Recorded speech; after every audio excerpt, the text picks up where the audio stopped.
নমস্কাৰ এই মুহূৰ্তত আহি পৰিছে ৰাতিপুৱাৰ কেইবাটাও বিগ ব্ৰেকিং নিউজ আজি 13 ডিসেম্বৰ আৰু এনে ধৰণৰ খবৰ নিতৌ পাবলৈ ভিডিঅ'টোত এটা লাইক কৰি চেনেলটো সাবস্ক্ৰাইব কৰি দিব লৈছো ৰাতিপুৱাৰ প্ৰথমটো খবৰ মৃত্যুদণ্ডৰে দণ্ডিত হ'ব শ্যামকানু মহন্ত সিদ্ধাৰ্থ শেখৰ আৰু অমৃতপ্ৰভা জুবিন গাৰ্গক হত্যা কৰা হৈছিল ছিংগাপুৰত পৰিকল্পিতভাৱে হত্যা কৰা হ'ল জুবিন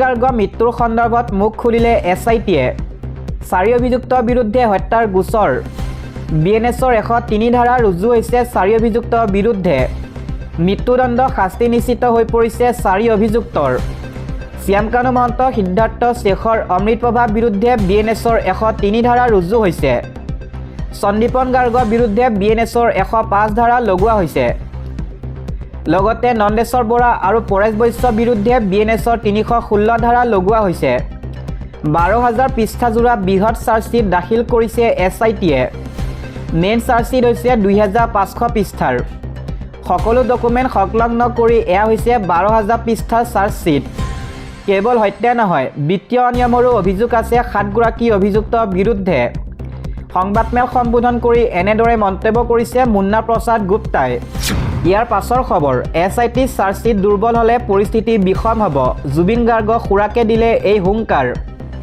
জুবিন গাৰ্গক খুৰাক মনোজ কুমাৰ বৰঠাকুৰে দিছে এই হুংকাৰ দোষীৰ শাস্তিৰ বাবে ৰৈ আছে কোটি কোটি অনুৰাগী চাৰ্জশ্বিট দুৰ্বল হ'লে নহ'ব বহু গোচৰত আৰক্ষী দুৰ্বল চাৰ্জশ্বিটৰ বাবে সাৰি যায় দোষী কিন্তু জুবিন গাৰ্গৰ ক্ষেত্ৰত চাৰ্জশ্বিট দুৰ্বল হ'লে পৰিস্থিতি বিষম হ'ব অচিনাকি অপৰাধীয়ে হত্যা কৰা হ'লে কথা বেলেগ আছিল কিন্তু এতিয়া চিনাকিয়ে হত্যা কৰিছে শাস্তি জোখতকৈ অধিক হ'ব লাগিব শিৱসাগৰৰ পৰাই জুবিন গাৰ্গক খুৰাকে প্ৰদান কৰিছে এই হুংকাৰ জুবিন গাৰ্গক খুৰাক মনোজ কুমাৰ বৰঠাকুৰে দিলে এই হুংকাৰ দিবলৈছো আন এটা খবৰ অধিবক্তা বিচাৰি হাহাকাৰ লাগিছে শ্যামকানু মহন্ত পত্নীৰ আদালতৰ চৌহদে চলাত অনিতা ডেকাৰ নিজাববীয়াকৈ অধিবক্তা বিচাৰিছে পত্নী অনিতা ডেকাই কিন্তু আগবাঢ়ি অহা নাই অসমৰ এগৰাকী অধিবক্তা আইন সেৱা প্ৰাধিকাৰীৰ পৰা অভিযুক্তসকলে লাভ কৰিছে অধিবক্তা কিন্তু সেই অধিবক্তা মনোগ্ৰাহী হোৱা নাই শ্যামকানু পত্নীৰ জুবিনৰ মৃত্যু গোচৰত অধিবক্তা সমাজে লৈছে বৃহৎ সিদ্ধান্ত অভিযুক্তৰ সপক্ষত অৱতীৰ্ণ নোহোৱাৰ আহ্বান বাৰ এছ'চিয়েশ্যনৰ সেই আহ্বান বিবেচনা কৰিবলৈ আবেদন দাখিল শ্যামকানু পত্নীৰ অতি নাটকীয়ভাৱে লিখিত আবেদন শ্যামকানু পৰিয়ালৰ অধিবক্তা নিয়োগ নকৰিলে শুনানিত অভিযুক্তই ন্যায় পোৱাত সুবিধা পাব এই সুৰুঙা বিচাৰে লিখিত আবেদন প্ৰেৰণ কৰিছে শ্যামকানুৰ পত্নীয়ে চিজিএম আদালতত দাখিল হোৱা গোচৰ চলিব সত্ৰ ন্যায়াধীশৰ আদালতত ন্যায়াধীশে অধ্যয়ন কৰি প্ৰেৰণ কৰিব সত্ৰ ন্যায়াধীশলৈ ফাষ্ট ট্ৰেক আদালতত গোচৰটো চলিলে ন্যায় প্ৰক্ৰিয়া সহজ হ'ব চাৰ্জশ্বিটত অন্তৰ্ভুক্ত হোৱা সাক্ষী পুনৰ যাব লাগিব আদালতলৈ সদৌ অসম উকিল সন্থাৰ সম্পাদক অপূৰ্ব শৰ্মাই জনালে এই কথা পৰৱৰ্তী খবৰ 16 ডিচেম্বৰত হ'ব জুবিন গাৰ্গৰ ঘটনাৰ প্ৰথমটো শুনানি 2 বছৰ আগৰ পৰাই হত্যাৰ ষড়যন্ত্ৰ ৰচিছিল শ্যামকানু শেখৰ সিদ্ধাৰ্থই 4 জনক মূল অভিযুক্ত বুলি তথ্য এছআইটি চাৰ্জশ্বিটত প্ৰতিবেদনত 2টা ভলিউমত দাখিল কৰা হৈছে অভিযোগনামা অমৃতপ্ৰভাৰ বিৰুদ্ধে তথ্য প্ৰমাণ নষ্ট কৰাৰো অভিযোগ আছে প্ৰয়োজনত নতুন তথ্য সংলগ্ন কৰা হ'ব চাৰ্জশ্বিটত চাৰ্জশ্বিট দাখিলৰ পাছতে এই মন্তব্য কৰিছে অধিবক্তা প্ৰদীপ কোঁৱৰে দিবলৈছো আন এটা খবৰ SC/ST সংৰক্ষণক লৈ আহিছে ঐতিহাসিক ৰায়দান এতিয়াৰ পৰা হিন্দুৰ বাহিৰে অন্য ধৰ্ম লোকে নাপাব SC/ST সংৰক্ষণ ধৰ্ম পৰিৱৰ্তন কৰি লাভ উঠাব নোৱাৰিব SC/ST সংৰক্ষণৰ উচ্চ ন্যায়ালয় দিলে এই ঐতিহাসিক ৰায়দান SC/ST সংৰক্ষণ লাভৰ অধিকাৰ নাই অন্য ধৰ্মৰ লোকৰ খ্ৰীষ্টান ধৰ্মত নাথাকে কোনো জাতি ব্যৱস্থা সংৰক্ষণৰ অপব্যৱহাৰ হ'ব নোৱাৰাকৈ নিশ্চিত কৰক চৰকাৰে এলাহাবাদ উচ্চ ন্যায়ালয় দিছে এই ঐতিহাসিক ৰায়দান ধৰ্ম পৰিৱৰ্তনৰ পাছতো নিজকে হিন্দুকৈ লাভ উঠাব নোৱাৰিব ধৰ্ম পৰিৱৰ্তন কৰা হিন্দুৱে নাপাব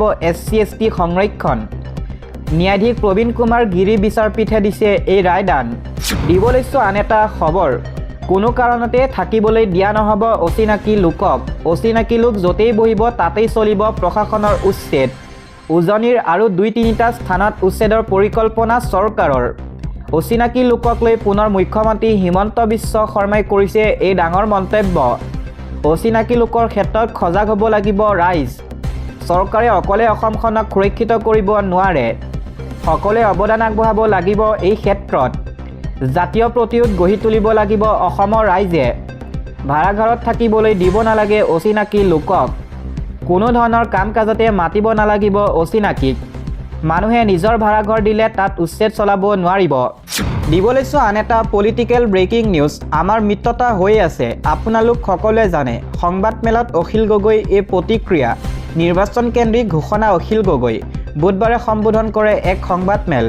সমাগত বিধানসভা নিৰ্বাচনত বিৰোধী দলসমূহে একলগ হৈ বিজেপিক পৰাভূত কৰিব। পুনৰবাৰ এই কথা উল্লেখ কৰি নিৰ্বাচন কেন্দ্ৰিক ঘোষণা অখিল গগৈ। বুধবাৰে এখন সংবাদ মেল সম্বোধন কৰি ৰাজ্য দলৰ সভাপতি তথা শিৱসাগৰ সমষ্টিৰ বিধায়ক অখিল গগৈয়ে নিৰ্বাচন কেন্দ্ৰিক বহু বিষয়ত প্ৰতিক্ৰিয়া ব্যক্ত কৰে। শিৱসাগৰ নিজা বাসগৃহত সম্বোধন কৰে সংবাদ মেলত গগৈয়ে কয়, আমাৰ মিত্ৰতা হৈ আছে, আপোনালোক সকলোৱে জানে। কংগ্ৰেছ, ৰাইজৰ দল, অসম জাতীয় পৰিষদ, CPI, CPIM, CPIML, বিৰোধী আদি আমি দলসমূহে ইতিমধ্যে একেলগে নিৰ্বাচন খেলিবলৈ সিদ্ধান্ত গ্ৰহণ কৰিছোঁ। কেৱল আমি এটা কথাই কৈ আছোঁ যে যিমান সোনকালে পাৰি সিমান সোনকালে যদি চিট বিতৰণখিনি হৈ যায় তেন্তে আমাৰ সকলোৰে বাবে সুবিধা হ'ব। বেলেগ কথা একো নাই, মানে আপোনালোকে খাটাং থাকিব পাৰে। ইতিমধ্যে আমি বিৰোধী দলবিলাকে আনুষ্ঠানিকভাৱে ঘোষণা কৰিছোঁ, বিৰোধী দলবিলাকে একেলগে নিৰ্বাচন খেলিম, তাত কোনো সন্দেহ ৰখাৰ কোনো অৱকাশেই নাই। অখিল গগৈ পুনৰ কয়, যিহেতু আমি বিৰোধী দল হিচাপে আমি বিচাৰোঁ যে যদিহে আমাৰ চিটখিনি কনফাৰ্ম হৈ যায়, কোনে ক'ত খেলিব তেতিয়াহ'লে আমি যুঁজিবৰ কাৰণে বেছি লাগিব পাৰোঁ। কাৰণ এতিয়াতো আমি বিভিন্ন সমষ্টিত লাগি থাকিবলগীয়া হৈছে, কিন্তু আসনৰ কথা সোনকালে ঘোষণা হ'লে নিৰ্বাচন খেলিবলৈ সহজ হ'ব। যিহেতু এলায়েন্সৰ কথা চূড়ান্ত হৈ গৈছে, গতিকে কোনকেইটা চিটত আমি খেলিম সেয়া আমাক ক'লেই হ'ল। সেইকাৰণে আমি বেলেগ কথা একো কোৱা নাই। চিটকেইটাৰ কথা জানিব পাৰিলে 2024ত আমি বিজেপিক হৰুৱাবলৈ বেছি সুবিধা হ'ব। উল্লেখযোগ্য যে জ্যেষ্ঠ কংগ্ৰেছ নেতা দেৱব্ৰত শইকীয়াৰ কথাক সমৰ্থন কৰি সংবাদ মেলত এই মন্তব্য কৰে অখিল গগৈয়ে। আনহাতে শিৱসাগৰত শ্বহীদ দিৱসত অংশগ্ৰহণ কৰি ভাষণ প্ৰসংগত উল্লেখ কৰা ভণ্ড জাতীয়তাবাদীৰ প্ৰসংগতো প্ৰতিক্ৰিয়া প্ৰকাশ কৰে শিৱসাগৰৰ বিধায়কগৰাকীয়ে। তেওঁ কয় যে বিমল বৰাই অখিল গগৈক ভণ্ড বুলি কোৱাৰ অধিকাৰ নাই। মন্ত্ৰী বিমল বৰাক সমালোচনা কৰি গগৈয়ে কয়, বিমল বৰা মোৰ সৈতে একেলগে পঢ়া, সি কিমান গাধা মই জানো। বিমল বৰা গ্ৰন্থমেলালৈ আহিবলগীয়া মানুহেই নহয়, সি বাণিজ্য মেলা আদিলৈ যাবলগীয়া মানুহহে। সি জীৱনত এখন মহৎ গ্ৰন্থ পঢ়ি পাইছেনে নাই তাত মোৰ সন্দেহ আছে। আনহাতে সমষ্টিৰ ৰদবদল সন্দৰ্ভতো প্ৰতিক্ৰিয়া প্ৰকাশ কৰে অখিল গগৈয়ে। 2024ত শিৱসাগৰ সমষ্টিৰ পৰাই নিৰ্বাচনত অৱতীৰ্ণ হ'ব অখিল গগৈ। মুখ্যমন্ত্ৰীয়ে অখিল গগৈক হিৰো বুলি কোৱা কথাৰো তেওঁৰ প্ৰত্যুত্তৰ দিয়ে। বিধায়ক গগৈয়ে কয়, মুখ্যমন্ত্ৰীয়ে মোক উপলুঙা কৰিছে। এইবাৰ বিধানসভা অধিৱেশনত মুখ্যমন্ত্ৰীক জাৰি পেলালোঁ। তাৰ চুকটো মুখ্যমন্ত্ৰীৰ গাত এতিয়াও লাগিয়ে আছে। জুবিন গাৰ্গৰ মৃত্যু সন্দৰ্ভত SITয়ে দাখিল কৰিব লগা চাৰ্জশ্বিট সন্দৰ্ভতো মন্তব্য কৰিছে অখিল গগৈয়ে। অখিল গগৈয়ে কয়, মুখ্যমন্ত্ৰীয়ে জুবিন গাৰ্গৰ মৃত্যু ন্যায়ৰ কথা ক'লেই জাপ মাৰি দিয়ে। মুখ্যমন্ত্ৰীয়ে শ্যামকানু মহন্তক গ্ৰেপ্তাৰ কৰাটোৱে ন্যায় প্ৰদান কৰা বুলি কৈ দিলে। গতিকে তেওঁ কি চাৰ্জশ্বিট প্ৰদান কৰিব সেয়া সকলোৱে জানে।